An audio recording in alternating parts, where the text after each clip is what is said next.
नमस्कार दोस्तों, Shri Krishna coaching centre में आप सभी का स्वागत है। दोस्तों, हमारी साइकोलॉजी की सीरीज़ चल रही थी और साइकोलॉजी की सीरीज़ में हमने पिछली क्लास में यानी कि 7वीं क्लास में हमने गर्भावस्था को कंप्लीट कर लिया था और ये इसी सीरीज़ की 8वीं क्लास है। इसमें हम शैशव अवस्था के बारे में बात करेंगे। शैशव अवस्था के बारे में सबसे पहले हम इसके उपनाम देखेंगे, जितने भी उपनाम हैं जो परीक्षाओं में पूछे जाते हैं या पूछे गए हैं।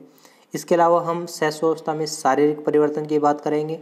फिर शैशव अवस्था में मानसिक, संवेगात्मक या नैतिक जो विकास हैं, जो परिवर्तन हैं, उनकी हम बात करेंगे। तो इसका मतलब ये हुआ कि इस कंप्लीट वीडियो में हम शैशव अवस्था को अच्छी तरीके से पढ़ लेंगे। ठीक है, आइए हम स्टार्ट करते हैं। तो सबसे पहले शैशव अवस्था के बारे में हमें ये पता होना चाहिए कि शैशव अवस्था जन्म से लेकर 5 से 6 वर्ष तक होती है। दोस्तों, अगर आप नोट्स बना रहे हैं तो हाथ के हाथ लिखते जाइए। अदरवाइज़ ये जो नोट्स हैं, कंप्लीट नोट्स मैंने टेलीग्राम ग्रुप पे भी डाल रखे हैं और हमारे व्हाट्सएप ग्रुप पे भी डाल रखे हैं। तो डिस्क्रिप्शन में लिंक मिल जाएगा, वहाँ से जाके आप इनको प्राप्त कर सकते हैं। और लगातार जुड़े रहिए दोस्तों, कंप्लीट साइकोलॉजी कराई जाएगी। अभी R.K. वैष्णव सर की साइकोलॉजी चल रही है। इसके बाद में अशोक पारिक और वंदना जादौन की जो कंबाइंड है साइकोलॉजी है, उसके बारे में हम बात करेंगे। तो चलिए स्टार्ट करते हैं।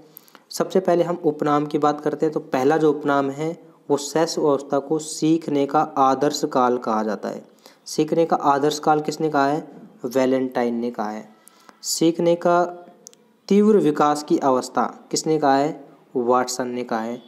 शैशव अवस्था को भावी जीवन की आधारशिला किसने कहा है? फ्राइड ने कहा है। दोस्तों, ये 3 परिभाषाएं आपको याद होनी चाहिए। हालांकि एक एक की हम बात करेंगे। सबसे पहले हम बात कर लेते हैं इनके उपनाम की। इसे कल्पना लोक विचरण काल भी कहा जाता है। इसे खिलौनों की अवस्था भी कहा जाता है। इसे अनुकरण एवं अनुसरण की अवस्था भी कहा जाता है। और शैशव अवस्था को प्रबल जिज्ञासा काल भी कहा जाता है। शैशव अवस्था को उदासीनता की अवस्था भी कहा जाता है। एंड शैशव अवस्था को नैतिक आचरण शून्यता की अवस्था भी कहा जाता है। इसके अलावा इन्फेंसी अर्थात बचपन भी कहा जाता है। एक एक की हम बात करते हैं। सीखने का आदर्श काल क्यों कहा जाता है? तो सबसे पहले तो ये बात करें कि सीखने का आदर्श काल कहा किसने? तो ये कहा था वैलेंटाइन ने। क्योंकि दोस्तों, शैशव अवस्था में हम जो भी बच्चे के सामने प्रस्तुत करते हैं या जो भी बच्चे को कहते हैं, वो तुरंत उस बात को सीख जाता है। यानी कि सीखने की जो एक तरीके से ललक होती है वो उसमें सर्वाधिक होती है। अर्थात सीखने का जो आदर्श काल है वो वैलेंटाइन ने इसी वजह से कहा है। दूसरी बात, तीव्र विकास की अवस्था। जो शैशव अवस्था के जो अंग हैं उसमें अंगों का जो विकास है वो तीव्र गति से होता है, चाहे वो शारीरिक अंग हो या मानसिक हो। इनमें विकास होता है, तीव्र गति से होता है। अतः वाटसन ने इसे तीव्र विकास की अवस्था कहा है। अब बात करते हैं भावी जीवन की आधारशिला। तो भावी जीवन की आधारशिला कहा है फ्राइड ने, क्योंकि फ्राइड ने काफ़ी बड़ा सिद्धांत भी दिया है। हम उसकी भी बात करेंगे, लेकिन बाद में करेंगे। अभी हम केवल शैशव अवस्था के बारे में फ्राइड ने जो कहा है कि ये भावी जीवन की आधारशिला है। क्यों कहा है? क्योंकि जितने भी सारे तीव्र गति से विकास होते हैं, शारीरिक विकास है, मानसिक विकास है, तो वो सारे के सारे होते हैं किसमें? शैशव अवस्था में। इसके अलावा दूसरी बात ये भी है कि शैशव अवस्था में हम जैसे भी उसमें आचरण डालते हैं, चाहे वो नैतिक आचरण हो, सामाजिक आचरण हो, मानसिक या शारीरिक हो, सभी प्रकार की जो क्रियाविधि है वो आगे तक काम आती है, उसके पूरे जीवन पर्यंत काम आती है। अतः भावी जीवन की आधारशिला कहा गया है फ्राइड के द्वारा। इसके अलावा इसे कल्पना लोक विचरण काल भी कहा जाता है। दोस्तों, इससे भी अगला जो टॉपिक है वो 5वां है खिलौनों की अवस्था। बहुत इंपॉर्टेंट है।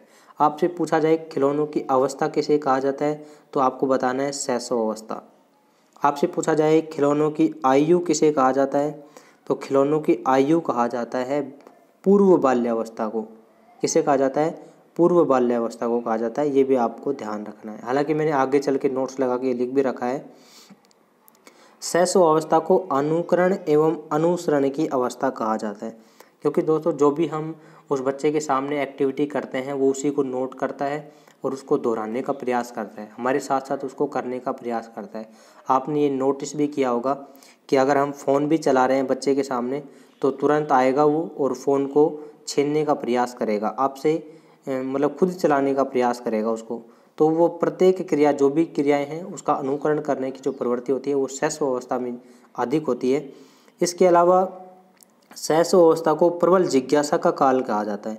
दोस्तों प्रबल जिज्ञासा का काल क्यों कहा जाता है? क्योंकि इस अवस्था में शिशु को ये जिज्ञासा रहती है, जो भी चीज़ को वो देखता है ना, वो उसके लिए एक तरीके से संसार में नई है, क्योंकि उसको किसी चीज़ के बारे में नॉलेज यानी कि पूर्व ज्ञान नहीं होता है।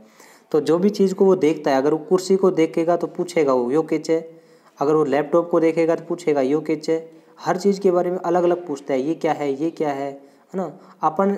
लेकिन ये है कि हमें उस समय उसके प्रत्येक उत्तर का आंसर, मतलब जितने भी उसने प्रश्न किए हैं उस सभी का आंसर हमें पूर्ण नॉलेज के साथ में देना चाहिए, है ना। अधूरी नॉलेज उस समय हम उसको नहीं देनी चाहिए। अगर वो पहाड़ पर्वतों के बारे में पूछता है तो हमें बताना चाहिए। वो ये भी पूछ सकता है इसका निर्माण कैसे हुआ, कैसे बने, ये कैसे आए, कहाँ से आए, है ना। तो अपने को उसको एग्जैक्ट जो आंसर है वो बताना चाहिए। तो उसकी जिज्ञासा को हम शांत करके अच्छी नॉलेज प्रोवाइड करा सकते हैं। तो आपको ये ध्यान रखना है। इसके अलावा उदासीनता की अवस्था, इसके अलावा नैतिक आचरण शून्यता की अवस्था, ये भी बहुत इंपॉर्टेंट है दोस्तों। शैशव अवस्था में उसमें नैतिक आचरण होते हैं, जीरो होते हैं। ये ध्यान रखना है आपको कि बच्चे में शैशव अवस्था में जो नैतिक आचरण होते हैं वो कितने होते हैं? शून्य के बराबर होते हैं।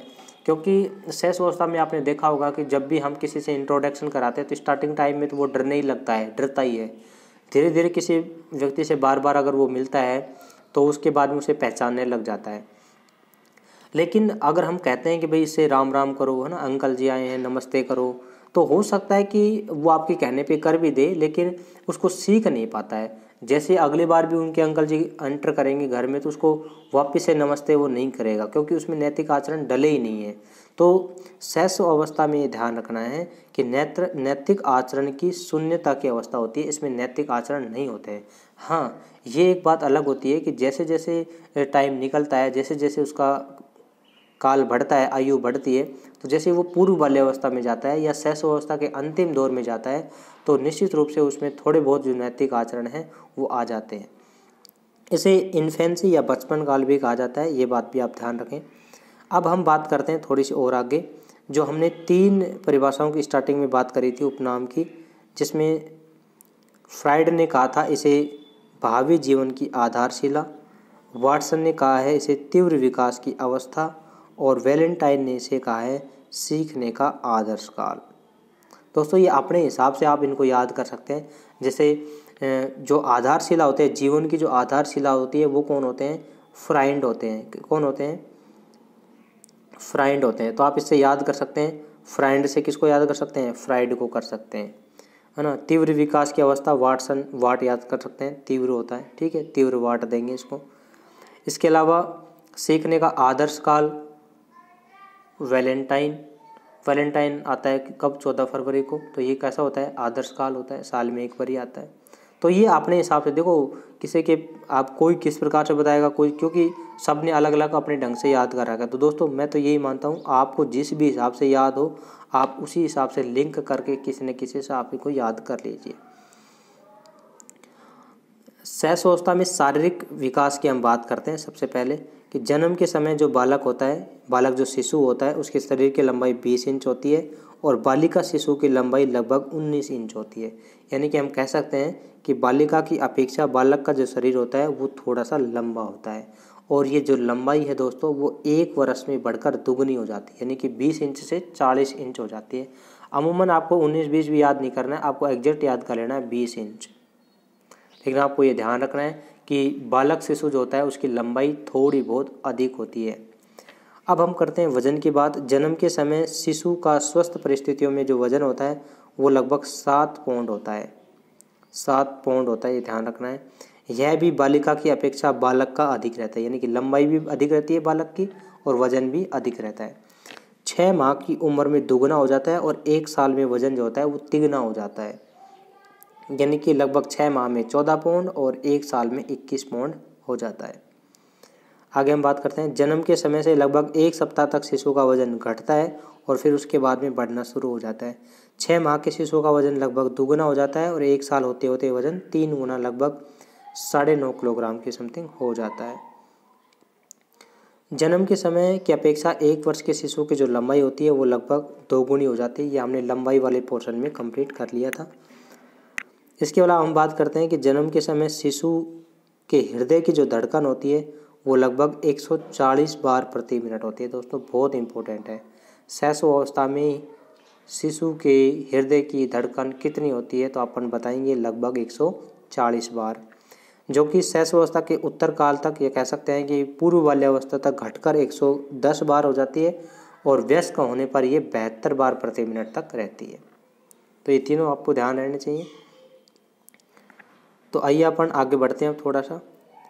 जन्म के समय शिशु के शरीर में हड्डियां अगर बात करें तो 270 हड्डियां पाई जाती हैं जन्म के समय, लेकिन जो बाल्यावस्था तक क्या करती रहती हैं, बढ़ती रहती हैं और बाल्यावस्था में बढ़कर कितनी हो जाती हैं, 350 हड्डियां हो जाती हैं और उसके बाद में अस्थिकरण की प्रक्रिया शुरू होती है और प्रौढ़ होते होते ये हड्डियां 206 ही रह जाती हैं।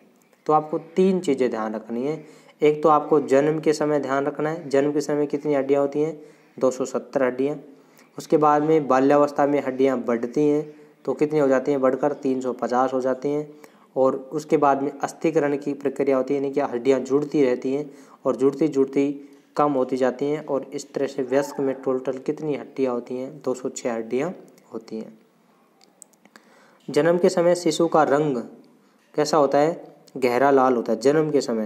जन्म के समय शिशु का रंग गहरा लाल, गुलाबी या हल्का पीला हो सकता है, जो कि उम्र बढ़ने के साथ साथ गहरा जो लाल रंग है वो सांवले रंग में, गुलाबी जो रंग है वो गेहुआ रंग में और हल्का पीला जो रंग है वो गोरे रंग में परिवर्तित हो जाता है।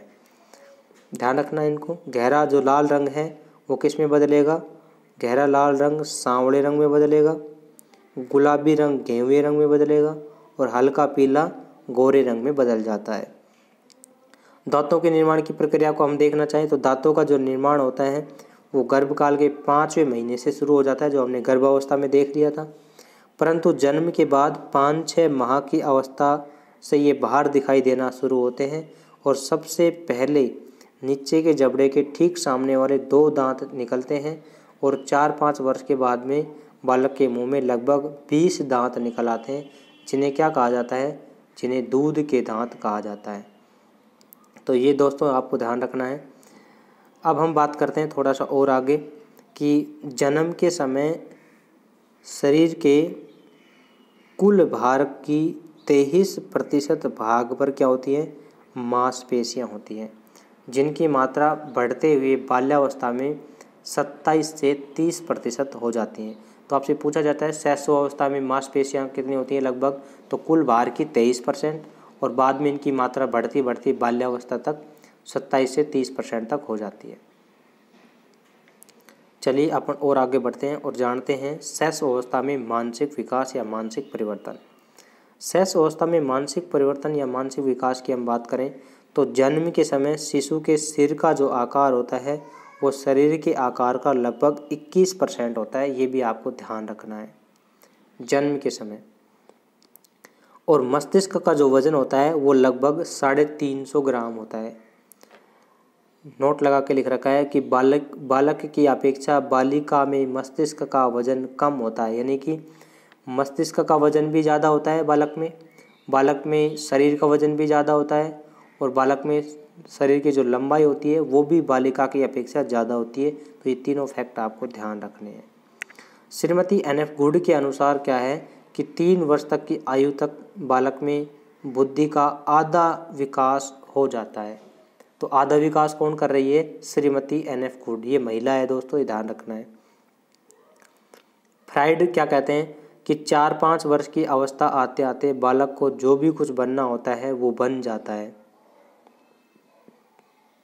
इसके बाद में हम बात करते हैं उपयुक्त विचारों से स्पष्ट होता है कि बालक की बौद्धिक क्षमताओं का ज़्यादातर मात्रा में विकास शैशव अवस्था में ही हो जाता है। इसलिए हमारे यहाँ कहावत भी है कि पूंत के पाँव पालने में ही दिख जाते हैं। इसके अलावा जीन प्याजे के अनुसार दोस्तों 15-16 वर्ष की उम्र में की अवस्था में, थॉर्नडाइक के अनुसार 18 वर्ष की अवस्था में तथा क्रो एंड क्रो के अनुसार 20 से 25 वर्ष की आयु होते होते किसी भी व्यक्ति की बुद्धि का उच्चतम स्तर का विकास हो चुका होता है। दोस्तों ये प्रश्न हमारे आ चुका है ये, लेकिन पूछा अलग ढंग से गया था, मैं इसकी बात करता हूँ। ये पूछा गया था कि किसी भी बालक का मानसिक विकास कब तक पूर्ण हो जाता है। तो आपको अवस्थाएं दी थी, शैशवावस्था में, बाल्यावस्था में, किशोरावस्था में या उपरोक्त में से कोई नहीं, इस तरह से। तो आपको ये ध्यान रखना है कि जैसे जीन पियाजे ने कहा है 15-16 वर्ष की अवस्था तक, यानी कि किशोर अवस्था में कंप्लीट हो जाता है। थॉर्नडाइक ने कहा 18 वर्ष तक की, यानी कि इसमें भी किशोर अवस्था कंप्लीट आ गई। और क्रो एंड क्रो के अनुसार भी लगभग किशोर अवस्था में 18 से मतलब 20 से 25 आयु होते होते बुद्धि का जो संपूर्ण विकास है वो हो जाता है, यानी कि उच्चतम स्तर तक विकास हो जाता है। तो आपको ये ध्यान रखना है, ऐसी कंडीशन में हमारा आंसर होगा किशोर अवस्था। यानी कि किशोर अवस्था के जो अंत है, किशोर अवस्था का जो अंत है, इस अंत तक होते होते जो बच्चा होता है, उसके जो बालक होता है, उसके जो मानसिक विकास है वो कम्प्लीटली हो जाता है। जॉन लॉक के अनुसार जन्म के समय शिशु का मस्तिष्क कोरे कागज के समान होता है, जिस पर वह परिपक्वता के साथ साथ में अपने अनुभव लिखता है। दोस्तों, ये प्रश्न पूछा जा सकता है कि निम्न में से किसके अनुसार, किस मनोवैज्ञानिक के अनुसार शिशु का मस्तिष्क कोरे कागज के समान होता है? तो आपको बताना है जॉन लॉक के अनुसार। आगे हम बात करते हैं शैशव अवस्था में संवेगात्मक विकास। शैशव अवस्था में संवेगात्मक विकास की हम बात करें तो जन्म के समय शिशु में कोई भी संवेग नहीं होता है। सबसे पहले तो ये बात ध्यान रखनी है,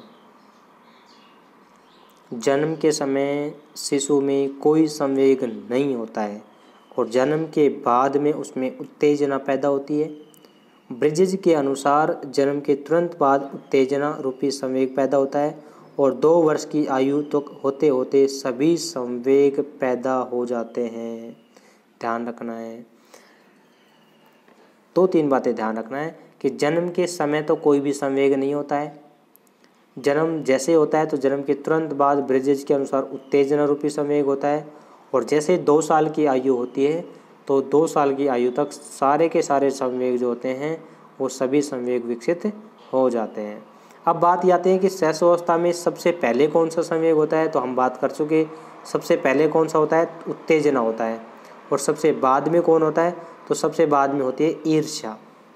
तो ये भी आपको ध्यान रखना है कि उत्तेजना सबसे पहला एवं ईर्ष्या सबसे बाद में पैदा होने वाला संवेग है। आगे हम बात करते हैं शैशव अवस्था में क्रोध सर्वाधिक सक्रिय रहता है तथा भय रूपी संवेग 2.5 से 3 वर्ष की अवस्था में विकसित हो जाता है। तो भय रूपी जो संवेग है वो कब उत्पन्न होता है? लगभग 2 से 3 वर्ष की आयु में। विलियम मैकडूगल ने 14 प्रकार के संवेगों का उल्लेख किया है, ध्यान रखना है। जैसे ये भूख, भय, क्रोध, वात्सल्य, आश्चर्य, इन सब की बात करेंगे आगे चल के। 14 प्रकार की जो मूल प्रवृत्तियां हैं उनसे जो संवेग उत्पन्न होते हैं उन सब की हम बात करेंगे। संवेग दैहिक एवं शारीरिक होते हैं दोस्तों, ध्यान रखना। कैसे होते हैं? केवल शारीरिक होते हैं, मानसिक नहीं होते हैं। कैसे होते हैं संवेग? संवेग केवल दैहिक होते हैं। संवेगों के प्रकट होने पर शारीरिक रूप से कोई ना कोई लक्षण जरूर नजर आते हैं। नोट लगा के लिख रखा है, संवेग से अभिप्राय उत्तेजित अवस्था या शारीरिक मानसिक उथल पुथल होती है। शैशव अवस्था में पाए जाने वाले संवेग जो होते हैं वो क्षणिक होते हैं। दोस्तों, आपने ये नोटिस भी किया होगा कि बच्चे को अगर अपन पीट देते हैं तो थोड़ी देर के लिए रोने लग जाता है, लेकिन जैसे उसको चॉकलेट टॉफ़ी दिखाते हैं तो तुरंत हंसने भी लग जाता है, रोता रोता हुआ भी हंसने लग जाता है। जब बच्चा खिलौनों की जिद करता है तो वो रोने लग जाता है अपन नहीं दिलाते हैं तो, लेकिन जैसे उसके सामने खिलौना लाते हैं तो तुरंत वो हंसने भी लग जाता है।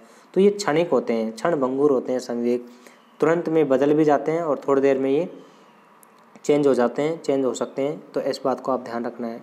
यदि एक बालक किसी कारण से रोने लग जाता है तो उस बालक को एक ही पल में हंसाया भी जा सकता है। अतः संवेग कैसे होते हैं? क्षणिक होते हैं। अब हम अगले टॉपिक की तरफ बढ़ते हैं, शैशव अवस्था में नैतिक विकास। शैशव अवस्था में नैतिक परिवर्तन या नैतिक विकास। शैशव अवस्था में नैतिक आचरणों का अभाव होता है, यानी कि हम पहले भी हम बात कर चुके कि शैशव अवस्था में नैतिक आचरण कैसे होते हैं? बिल्कुल शून्य होते हैं, 0 होते हैं। तो यह आपको ध्यान रखना है। इसके अलावा क्या उनमें पैदा किए जा सकते हैं? बिल्कुल नहीं किए जा सकते। शैशव अवस्था में ये पैदा भी नहीं किए जा सकते, ये ध्यान रखना है। कितना भी उसको कह लो लेकिन उसको ग्रहण नहीं होगा, पैदा नहीं किए जा सकते हैं। लेकिन उत्तर बाल्यावस्था, उत्तर शैशव अवस्था में मैंने ये कहा था कि उत्तर शैशव अवस्था में दंड या आज्ञा पालन के भय से शिशु कभी कभी नैतिक आचरणों की दिशा में कार्य करने लग जाता है। अब बात करते हैं शैशव अवस्था में सामाजिक परिवर्तन या सामाजिक विकास। तो ये बात ध्यान रखना है कि शिशु न तो सामाजिक होता है और न ही असामाजिक होता है। शैशव अवस्था में जो शिशु होता है न तो सामाजिक होता है और न ही असामाजिक होता है, अतः इसे क्या कहा जाता है, उदासीन प्रवृत्ति का कहा जाता है। ठीक है। जन्म के बाद 1 माह तक का शिशु जंतुओं एवं मानव की आवाज़ में अंतर नहीं कर पाता है। 2 माह का शिशु मनुष्य की आवाज़ पहचानने लगता है और 3 माह का शिशु अपनी माँ की आवाज़ को पहचान लेता है। 4-5 माह का जो शिशु होता है अपना पराया समझने लग जाता है, इसलिए परिवार के किसी भी सदस्य के पास वो रह लेता है, परंतु पड़ोसी की गोद में उठाने पर वो रोने लग जाता है। लगभग शैशवावस्था के उत्तर काल तक आते आते वह सामाजिक विकास की दिशा में कार्य करने लग जाता है और अपनी आयु के बालकों के साथ में खेलना पसंद भी करता है। अगली इंपॉर्टेंट बात आपको ये ध्यान रखनी है कि शैशवावस्था में शिशुओं में आत्म प्रेम पाया जाता है, ईगोसेंट्रिज्म पाया जाता है ना, आत्म प्रेम पाया जाता है, ध्यान रखना है। वह किसी दूसरे को अपनी माँ या परिजनों की गोद में नहीं आने देता है। शैशवावस्था में बालक स्व केंद्रित होता है, स्व केंद्रित होकर जीता है और वह अपने आप से बातें करता रहता है, साथ ही स्वार्थ का भाव भी पाया जाता है, जिसके कारण वह अपनी कोई भी वस्तु या खिलौना किसी दूसरे को नहीं देने देता है। यानी कि उसमें 2 चीज़ें आपको ध्यान रखनी है, एक तो आपको आत्म प्रेम रखना है ध्यान शैशवावस्था में, एक आपको ध्यान रखना है स्व केंद्रित, यानी कि अपने खुद में केंद्रित रहता है, स्वार्थ का भाव पाया जाता है। ठीक है दोस्तों, ये आपको ध्यान रहना चाहिए। अब हम बात करते हैं थोड़ा सा आगे कि उत्तर शैशवावस्था में जब वह विद्यालय जाने लग जाता है तो वह विद्यालय व्यवस्थाओं के अकॉर्डिंग आचरण करने लग जाता है, जो कि उसके सामाजिक विकास को दर्शाते हैं। शैशवावस्था में भाषा का विकास अंतिम बिंदु। शैशवावस्था में भाषा का विकास हम देखते हैं सबसे पहले कि बालक में भाषा का विकास सबसे महत्वपूर्ण है, क्योंकि भाषा ही भावी जीवन में व्यवहार का आधार है। अब भाषा विकास के दौरान सबसे पहले बालक क्रंदन करते हुए, ध्यान रखना है, सबसे पहले क्रंदन करते हुए अपने भावों को प्रकट करता है, जो कि लगभग 5 माह की आयु तक रहता है। तो सबसे पहले क्या करता है, क्रंदन करता है। 5-6 माह से 8 माह के बीच में बालक बबलाना स्टार्ट करता है, बलबलाना स्टार्ट करता है। इसमें आ ऊ ई आदि की ध्वनियों को निकालता है। 8 से 10 माह की आयु के बीच में वह जिज्ञासा के कारण या अनुकरण का प्रयास करने लगता है और लगभग 10 से 12 माह की अवस्था में पहला सार्थक शब्द बोलने लग जाता है। दोस्तों बहुत इंपॉर्टेंट है, पहला सार्थक शब्द कब बोलने लगता है, तो 11 से 12 वर्ष की माह की उम्र में, 11 से 12 माह यानी कि लगभग 1 साल की उम्र में वो पहला सार्थक शब्द बोलने लग जाता है। लगभग 13 माह की आयु तक 3 से 5 शब्द सीख जाता है और 18 से 24 माह के बीच में लगभग 2-2 शब्दों के वाक्य बनाकर बातचीत करने लग जाता है। 2 वर्ष की आयु तक 212 से 272, 5 वर्ष की आयु तक लगभग 2072 से 2100 शब्दों तक सीख लेता है और 10 वर्ष की आयु तक बालक में लगभग 5000 सार्थक शब्द पैदा हो जाते हैं। आपको ध्यान ये रखना है कि पहला सार्थक शब्द कब बोलता है, तो लगभग वो 11-12 माह की आयु में बोलता है। 2 वर्ष तक की आयु का बालक केवल उन शब्दों को ही बोल पाता है जिनका संबंध घर परिवार की वस्तुओं या परिजनों के नाम से संबंधित होते हैं। तो दोस्तों ये थी आपकी शैशवावस्था, और अब अगली जो क्लास में हम उसमें बात करेंगे बाल्यावस्था के बारे में, तो इसको भी आप थोड़ा सा ध्यान रखिएगा। तो जितने भी क्लासें हैं मैं जल्दी रिपीट कर देता हूँ, एक बार को लगभग 1 या 2 मिनट में रिपीट कर देता हूँ। तो सबसे पहले शैशवावस्था को आपने ये जाना था, इसे सीखने का आदर्श काल वैलेंटाइन के द्वारा, तीव्र विकास की अवस्था, भावी जीवन की अवस्था, कल्पना लोक विचरण काल, खिलौनों की अवस्था, अनुकरण अनुसरण की अवस्था, प्रबल जिज्ञासा काल, उदासीनता की अवस्था, नैतिक आचरण शून्यता की अवस्था और इन्फेंसी यानी कि बचपन। इसके अलावा हमने बात करी थी 3 बातें, फ्राइड के अनुसार इसे 52 जीवन की आधारशिला, वाटसन के अनुसार तीव्र विकास की अवस्था, वैलेंटाइन के अनुसार आदर्श काल की अवस्था।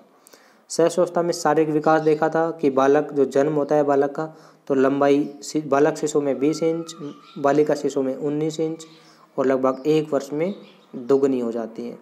जन्म के समय अगर हम वजन की बात करें तो लगभग 7 पौंड वजन होता है, जो कि 6 माह में दुगना और 1 साल में तिगुना हो जाता है। इसके अलावा हमने बात करी थी धड़कन की, तो शैशवावस्था में बच्चे की जो धड़कन होती है वो 140 बार होती है, जो कि शैशवावस्था के उत्तर काल में यानी कि पूर्व बाल्यावस्था में 110 बार हो जाती है और वयस्क होने पर 72 बार प्रति मिनट हो जाती है। हड्डियों की बात करें तो जन्म के समय 270 हड्डियाँ, बाल्यावस्था में 350 हड्डियाँ और वयस्क होने पर 206 हड्डियाँ रह जाती है। जन्म के समय शिशु का जो रंग होता है गहरा लाल होता है, जो कि बाद में सांवले रंग में, गुलाबी, गेहुए रंग में, हल्का पीला, गोरे रंग में परिवर्तित हो जाता है। दांतों के निर्माण की प्रक्रिया 5वें माह में स्टार्ट हो जाती है, लेकिन बाद में 4-5 वर्ष की आयु में उसके जो मुंह में लगभग 20 दांत आते हैं, उन्हें हम दूध के दांत कहते हैं। जन्म के समय कुल भार लगभग 23% मांसपेशियाँ होती हैं और बाद में इनकी मात्रा बढ़ते बढ़ते लगभग 27 से 30% तक हो जाती है। शैशवावस्था में मानसिक विकास की हमने बात करी थी, तो सबसे पहले सिर का जो आकार होता है वो शरीर के आकार का लगभग 21% होता है और मस्तिष्क का जो वजन होता है वो 350 ग्राम होता है। श्रीमती NF वुड के अकॉर्डिंग हमने देखा था कि 3 वर्ष का जो आयु का बच्चा है उसमें बुद्धि का आधा विकास हो जाता है। फ्राइड के अनुसार 4-5 वर्ष की आयु में जो कुछ बनना होता है वो बन लेता है।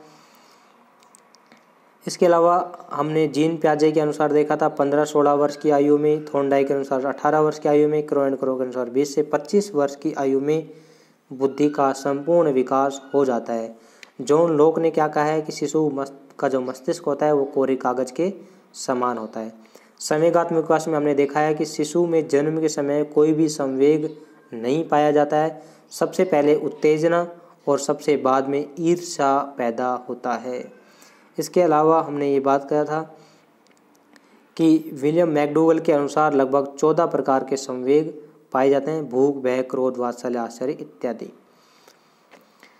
इसके अलावा हमने नैतिक विकास में बात करी थी कि नैतिक जो विकास होता है वो शैशवावस्था में बिल्कुल 0 होता है, शून्य होता है, कि नैतिक आचरण का अभाव पाया जाता है शैशवावस्था में। और अगर हम सामाजिक विकास की बात करें तो शैशवावस्था में बच्चा न तो सामाजिक होता है न ही असामाजिक होता है, अर्थात वो उदासीन होता है। ठीक है।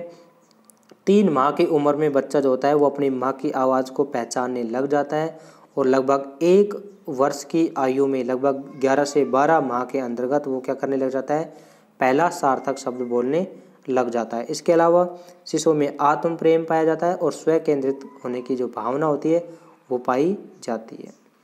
भाषा के विकास में हम बात करें तो सबसे पहले क्रंदन, उसके बाद में बबलाना, उसके बाद में 11-12 वर्ष की उम्र में पहला सार्थक शब्द ये बोला जाता है। तो ठीक है दोस्तों, ये थी आपकी शैशवावस्था। आई थिंक आपको ये समझ में आई होगी। अगली क्लास में हम बात करेंगे बाल्यावस्था के बारे में। धन्यवाद दोस्तों।